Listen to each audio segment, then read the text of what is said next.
ഉദുമ ഗ്രാമപഞ്ചായത്തിലെ പ്രസിഡന്റ് തിരഞ്ഞെടുപ്പുമായി ബന്ധപ്പെട്ട് UDF നൽകിയ ഹർജി ഹൈക്കോടതി തള്ളി.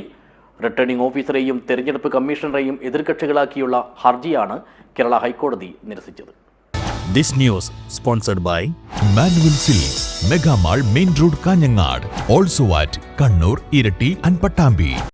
ഉദുമ ഗ്രാമപഞ്ചായത്തിൽ LTF-ലെ PV രാജേന്ദ്രൻ പ്രസിഡന്റായതുമായി ബന്ധപ്പെട്ട് എതിർ സ്ഥാനാർത്ഥിയായിരുന്ന UDF-ലെ ചന്ദ്രൻ നാലാംവാതുക്കൽ സമർപ്പിച്ച ഹർജിയാണ് കേരള ഹൈക്കോടതിയിലെ ജസ്റ്റിസ് PV കുഞ്ഞികൃഷ്ണൻ അധ്യക്ഷനായ സിംഗിൾ ബെഞ്ച് തള്ളിയത്. 2026 ജനുവരി 5-നാണ് കേസിലാസ്പദമായ ഹർജി ഫയൽ ചെയ്തത്. പ്രസിഡന്റ് തെരഞ്ഞെടുപ്പിലെ റിട്ടേണിംഗ് ഓഫീസറെയും സംസ്ഥാന തെരഞ്ഞെടുപ്പ് കമ്മീഷനെയും എതിർകക്ഷികളാക്കി ഫയൽ ചെയ്ത കേസുമായി ബന്ധപ്പെട്ട് ജനുവരിയിൽ തന്നെ വിവിധ ഘട്ടങ്ങളിലായി വാദം നടന്നിരുന്നു. അതിനിടെ സത്യവാങ്മൂലം സമർപ്പിക്കാൻ എതിർകക്ഷികൾ സമയം തേടുകയും ഹർജിക്കാരൻ മറുപടി സത്യവാങ്മൂലം നൽകുകയും ചെയ്തു. തുടർന്ന് മാർച്ച് 3-ന് കേസ് വീണ്ടും പരിഗണിച്ച കോടതി ഹർജി നിലനിൽക്കില്ലെന്ന് കണ്ട് നിരസിക്കുകയായിരുന്നു.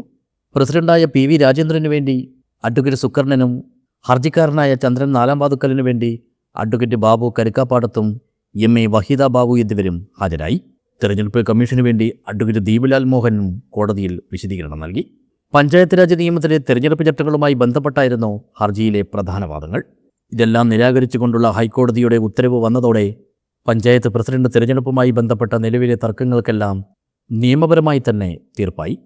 2025 ഡിസംബർ 25-ന് നടന്ന പഞ്ചായത്ത് പ്രസിഡന്റ് തെരഞ്ഞെടുപ്പിൽ UDF-ന്റെ പ്രസിഡന്റ് സ്ഥാനാർത്ഥിയായിരുന്ന ചന്ദ്രൻ നാലാംവാതുക്കൽ ബാലറ്റ് പേപ്പറിൽ ഒപ്പിടാത്തതിനെ തുടർന്ന് തെരഞ്ഞെടുപ്പ് റിട്ടേണിംഗ് ഓഫീസർ ഇദ്ദേഹത്തിൻ്റെ വോട്ട് അസാധുവാക്കുകയും പകരം എതിർ സ്ഥാനാർത്ഥിയായിരുന്ന LDF-ലെ PV രാജേന്ദ്രനെ പ്രസിഡന്റായി തിരഞ്ഞെടുക്കുകയുമായിരുന്നു.